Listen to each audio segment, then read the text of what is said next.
السلام علیکم ناظرین، آپ دیکھ رہے ہیں ذیشان سید یوٹیوب چینل۔ ناظرین، آج بات کریں گے ایک جو قلیل مدتی حکومت کے جانے کے بعد نگران کابینہ، نگران وزیر اعظم اور آج 16 وزراء نے حلف بھی لے لیا۔ ہمارے ساتھ سینئر صحافی طارق عزیز صاحب موجود ہیں، ان سے جاننے کی کوشش کرتے ہیں کہ سر جو 16 رکنی کابینہ جنہوں نے آج حلف لیا اور مزید بھی امکانات ہے کہ اور بھی لوگ اس کابینہ میں شامل ہوں گے، کون کون ارکان ہیں، کس کا کہاں کہاں سے تعلق ہے، کتنے اس میں سیاستدان ہیں، کتنے اس میں بیوروکریٹس ہیں، ٹیکنوکریٹس ہیں، اور کتنی جو شخصیات ہیں ان کا سابق وردیوں سے بھی تعلق ہے۔ طارق عزیز صاحب شکریہ۔ سر بتائیے گا کہ نگران کیبنٹ کی اصل حقیقت ہے کیا اور یہ کب تک پاسبلٹی ہے؟ یونیفارم والے کو تو میں نہیں جانتا زیادہ، میں سیاستدانوں کو جانتا ہوں، اور جو کابینہ کی جو ارکان ہے اس میں شخصیت جو ہے جلیل عباس جیلانی ہے۔ آپ کو پتہ ہے فارن منسٹر ہیں، فارن منسٹر بھی جو بنائے گئے ہیں وہ ایمبیسڈر تھے واشنگٹن میں۔ اس کے علاوہ کافی ملکوں میں انہوں نے کام کیا ہے، ایک سینئر سفارتکار ہیں، اور وہ جو ہے ان کی پیپلز پارٹی کے ساتھ ڈائریکٹ وابستگی نہیں ہے، لیکن یوسف رضا گیلانی صاحب جو پیپلز پارٹی کے وائس چیئرمین ہیں ان کے بڑے قریبی عزیز ہیں۔ آگے چلتے ہیں، یہ شاہد رفیق تارڑ صاحب جو چیئرمین این ایچ اے تھے، شہباز صاحب اور نواز شریف صاحب کے بڑے کلوز ہیں، تارڑ فیملی سے ہیں، تارڑ فیملی ویسے بھی ان کی بڑے کلوز ہے، تو ان کو انہوں نے اپنی حکومت میں چیئرمین این ایچ اے لگایا تھا جب نواز شریف پرائم منسٹر تھے، تو شاید اشرف تارڑ صاحب کو ابھی منسٹری دی گئی ہے کمیونیکیشن کی، تو یہ اس very close to Sheikh family. ایک اور صاحب ہیں عمر سیف، ڈاکٹر عمر سیف، ان کا اگرچہ تعلق شہباز صاحب سے ہے، شہباز شریف کے بڑے کلوز ہیں، ان کے والد کرنل سیف صاحب جو ہیں شہباز شریف صاحب کے بڑے کلوز دوستوں میں سے ہیں، لیکن ان کی اپنی اہلیت بھی ہے۔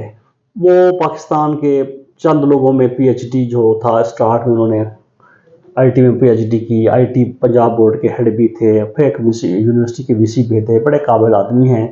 ایک موقع پہ ان کا چیئرمین نادرا کے لیے بھی نام آیا تھا، شہباز شریف نے بڑی سفارش کی تھی چیئرمین نادرا کے لیے، اور چودھری نصیر صاحب جو ہے اسے داخلے تھے، انہوں نے نہیں مانا تھا۔ اچھا، وہ بھی اب وفاقی کابینہ میں آ گئے ہیں۔ آگے چلتے ہیں، سرفراز بگٹی صاحب اسٹیبلشمنٹ کے بڑے قریب ہیں، بہت اچھا ان کا تعلق ہے، بلوچستان سے تعلق ہے، بلوچستان میں ایز اے صوبائی وزیر بھی انہوں نے داخلہ کا کام کیا ہے۔ ان کی یہ اسپیشلٹی جو ہے، ان کا جو ایکسپرٹیز ہیں، انہوں نے بلوچستان میں قیام امن کے لیے اور باغیوں کے لیے مذاکرات ان کو مین سٹریم میں لے آنے کے لیے ان کا ایک بڑا کام تھا۔ اور وہ نواز کاکڑ صاحب جو اپنا ٹیکر پرنس ہیں، ان کے بڑے قریبی دوست بھی ہیں، تو سب سے بڑی بھاری ذمہ داری تو ان کے اوپر وزارت داخلہ کی دی گئی ہے۔ بیلنس آدمی ہیں، ٹھیک آدمی ہیں، اسٹیبلشمنٹ کو پاکستان ہے۔ آگے چلتے ہیں جی، آگے کوئی آپ بتائیں کہ کس کا آگے کون صاحب ہیں، کوئی نام لیں پھر میں ان کو بتاؤں۔ ڈیفنس منسٹر کون ہے آج؟ جی ڈیفنس منسٹر جو ہیں وہ ان کو میں زیادہ نہیں جانتا، ایک فوجی ریٹائرڈ ہیں، علی حیدر صاحب ہیں، لیفٹیننٹ جنرل ہیں، ظاہر ان کا فوج کو بیک گراؤنڈ ہے، پروفیشنل ہیں، اور ظاہر وہ بھی چوائس وہ اسٹیبلشمنٹ کی ہوں گی۔ اچھا، جو 16 ارکان تھے اس میں تابش گوہر جو پی ٹی آئی کے دور حکومت میں بھی ایس اے پی ایم رہے، اور اس کے اوپر بھی پیٹرولیم کا سکیم کا جو ہے ایک بڑا الزام تھا، اور گزشتہ جو قلیل المدتی پی ڈی ایم کی حکومت تھی انہوں نے اس کے اوپر بڑا ایک کرٹیسزم کیا۔ اب اسی تابش گوہر کو کابینہ کا حصہ بنایا گیا، تو یہ نام کہاں سے آ گیا؟ ہاں، یہ تابش گوہر صاحب کے الیکٹڈ کے چیئرمین بھی تھے، عمران خان کی گورنمنٹ نے لگایا تھا، وہاں پہ انہوں نے کام کیا ہے، توانائی کے شعبے میں انہوں نے کافی کام کیا ہے۔ میرا خیال یہ ہے کہ آپ اس کو چیک کر لیں، تابش گوہر صاحب کا نام ابھی نہیں ہے، وہ نہیں منسٹر نہیں ہوئے۔ جو لسٹ ہے اس میں تو ان کا ہے، وقت میں شاید میرا خیال ہے جو میری انفارمیشن ہے وہاں پہ وہ نہیں تھے۔ اچھا، اور دوسرا جو خاتون ہے، سابق گورنر اسٹیٹ بینک بھی رہی ہے، شمشاد اختر، وہ پی ٹی آئی کے دور میں بھی کسی عہدے پر رہی تھی، اور اب بھی دوبارہ جو ہے وہ ان کو وزیر خزانہ کے لیے ان کا نام آیا۔ نہیں، وہ تو بالکل خالصتاً میں سمجھتا ہوں بیرٹ کے اوپر ان کی اپوائنٹمنٹ ہوئی ہے، ان کا تعلق نہ پی ٹی آئی سے ہے، نہ پی ایم ایل این سے ہے، نہ پیپلز پارٹی سے ہے، اور ایک بڑے پروفیشنل بیک گراؤنڈ رکھتی ہیں کہ بینکرز ہیں، گورنر اسٹیٹ بینک بہت بڑا عہدہ ہوتا ہے، تو وہ اب پاکستان کے جو موجودہ حالات ہیں اکانومی کے حوالے سے ہیں، IMF کے ساتھ معاملات کیسے چل رہے ہیں، ریونیو ہم نے کیسے اکٹھا کرنا ہے، FBR کے مسائل اپنی جگہ پہ ہیں، ٹیکس کے مسائل بھی ہیں، ان کے پاس ایک منسٹری سے فنانس نہیں دی گئی، فنانس بھی ہے، اکنامک افیئر بھی ہے، ریونیو بھی ہے، اور اسٹل ان کے پاس یہ انویسٹمنٹ کی بھی ان کے پاس ہے. اچھا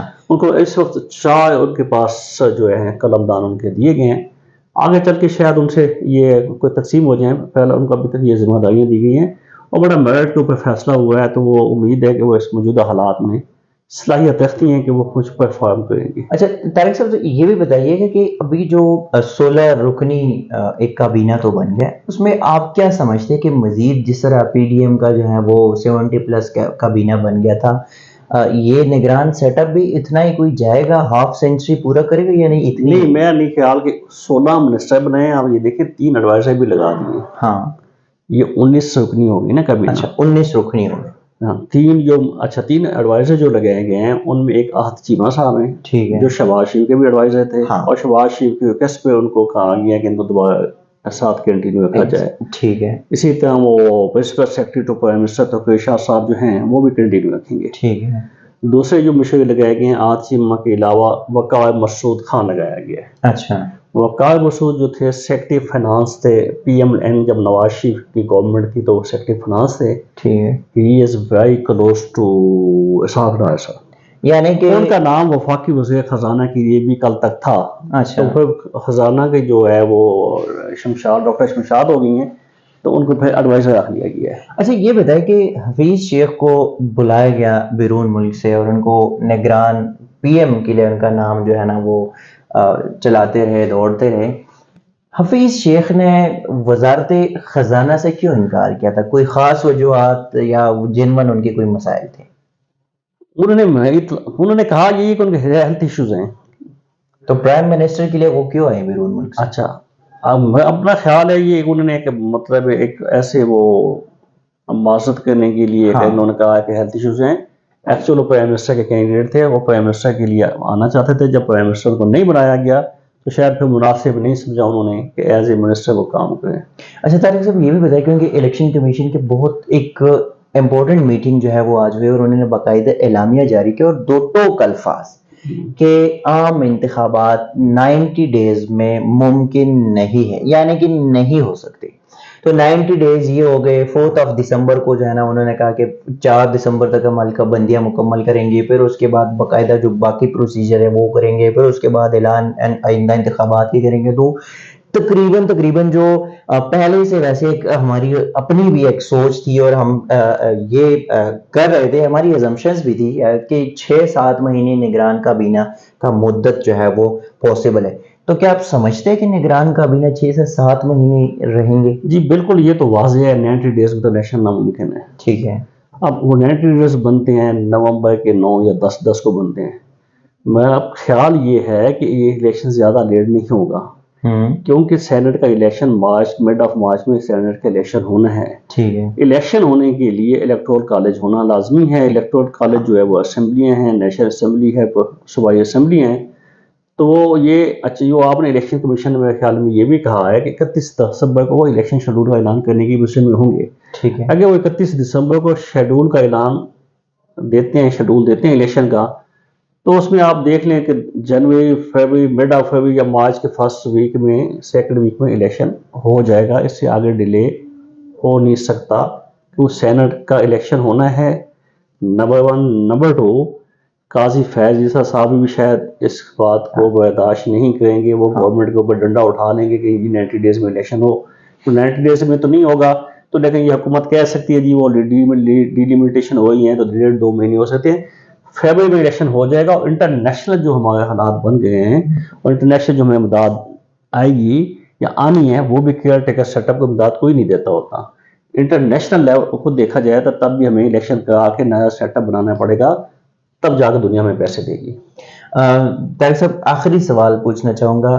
موجودہ جو کابینہ ہے نگران کابینہ، اس میں آپ کیا سمجھتے ہیں کہ کن کن لوگوں کو، ایک ہوتا ہے نا وہ سیاسی جو نوازشات ہوتی ہے، ایک ہوتے ہیں انٹلیکچوئل اور بالکل میرٹ کے اوپر، تو اس میں کتنے لوگ ایسے ہیں جو آپ سمجھتے ہیں کہ یہ سیاسی سفارشات کے اوپر اور کچھ ایسے لوگ جو ہے وہ بھی واقعی میں میرٹ کے اوپر اور کچھ کام کر سکیں گے؟ دیکھیں جلیل عباس جیلانی جو ہیں جن کو بنایا گیا فارن منسٹر، وہ اپنی اہلیت پہ، اپنی قابلیت پہ، اپنے پروفیشنلزم کے اوپر آئے ہیں۔